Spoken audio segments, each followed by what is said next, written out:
दुनिया के महान वैज्ञानिकों की लिस्ट में अल्बर्ट आइंस्टाइन को एक महान वैज्ञानिक माना जाता है। अल्बर्ट आइंस्टाइन न केवल एक वैज्ञानिक थे बल्कि इनकी गणना विश्व के महान लोगों के रूप में भी ली जाती है। आइंस्टाइन का जन्म जर्मनी के एक यहूदी परिवार में हुआ था और बचपन से ही उनका सर बहुत ही बड़ा था औरों के कंपेयर में। और उस टाइम साइंस इतना आगे भी नहीं था कि उनको एचएनवी बीमारी है क्या उसका पता लगाया जा सके। इतना ही नहीं, अल्बर्ट आइंस्टाइन जब 4 साल तक के थे तब तक उन्होंने बोलना भी शुरू नहीं किया था। लेकिन एक दिन अचानक वो अपने माता पिता के साथ खाना खा रहे थे, जब उन्होंने अपनी चुप्पी तोड़ी और उन्होंने कहा कि ये सूप बहुत ही गर्म है। यह सुनकर उनके माता पिता भी शॉक हो गए कि उनका बच्चा 4 साल के बाद कुछ बोलना शुरू किया है। आइंस्टाइन ने अपने इंटरव्यू में एक बार यह भी बताया था कि नॉर्मली जब कोई शॉक्स पहनता है तो उसके अंगूठे बाहर निकल जाते हैं, कभी कभी पैरों के अंगूठे मोजे से बाहर निकल जाते थे, तो इसलिए वो मोजे भी नहीं पहनते थे। उन्होंने ये सब अपने इंटरव्यू में बताया था। जब आइंस्टाइन प्रिंसटन यूनिवर्सिटी में कार्यरत थे, एक बार घर जाते जाते अपना रास्ता भूल गए थे। मतलब कि जब कॉलेज से वो घर जा रहे थे तो वो अपना रास्ता भूल गए थे घर का। उस टाइम ज्यादातर लोग आइंस्टाइन को जानते थे और बदकिस्मती से जो वो टैक्सी में बैठे थे वो उन्हें नहीं जानता था। लेकिन जब उन्होंने ड्राइवर को पूछा कि क्या तुम आइंस्टाइन को जानते हो, तो उन्होंने ड्राइवर ने जवाब दिया कि यहाँ प्रिंसटन में उन्हें सब जानते हैं। उसके बाद उन्होंने ड्राइवर को खुद बताया कि मैं ही अल्बर्ट आइंस्टाइन हूँ। ड्राइवर को यह तो पता था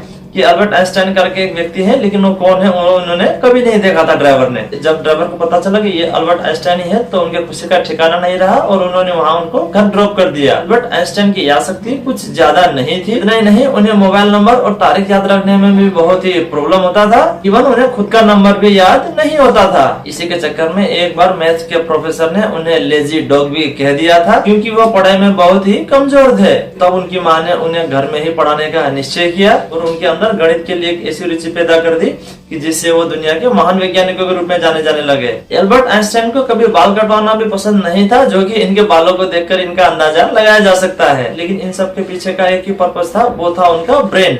अल्बर्ट आइंस्टाइन की मृत्यु के बाद उनके फैमिली में किसी को भी बिना पूछे, बिना परमिशन के ही उनके शरीर में से उनका ब्रेन निकाल दिया था। हॉस्पिटल में इसे बहुत ही मनाने के बाद भी हॉस्पिटल से इसे नहीं लौटाया गया। 20 साल तक इसे ऐसा ही रखा गया। 20 साल के बाद अल्बर्ट आइंस्टाइन के बेटे हैंस अल्बर्ट की परमिशन से उन्होंने उनके ब्रेन का अध्ययन करना चालू किया। सभी को यह जानकारी सुनकर हैरानी होगी कि उनके ब्रेन के 200 टुकड़े किए गए थे और डॉक्टर थॉमस ने ये 200 ब्रेन के पार्ट्स को अलग अलग साइंटिस्ट के पास भेजा था इसके एनालिसिस करने के लिए। इसी के चलते हुए थॉमस को हॉस्पिटल से निकाल दिया गया था। उनके ब्रेन के ऊपर रिसर्च करना तो अलाउ था, लेकिन उनके ब्रेन का 200 पार्ट कर दिए, इसलिए थॉमस को हॉस्पिटल से निकाल दिया गया था। लेकिन इसी से पता चल पाया कि अल्बर्ट आइंस्टाइन का जो ब्रेन था वो नॉर्मल मनुष्य के कंपेयर में बहुत ही बड़ा था, मतलब कि असाधारण था। शायद इसीलिए उनका दिमाग भी असाधारण सोचता था। अल्बर्ट आइंस्टाइन की आंखें अभी भी एक सेफ बॉक्स में रखी हुई है। दोस्तों, आई होप अल्बर्ट आइंस्टाइन की ये जानकारी आपको अच्छी लगी होगी। अगर अच्छी लगी तो हमारे चैनल को सब्सक्राइब करें और बेल आइकन को दबाना ना भूलें।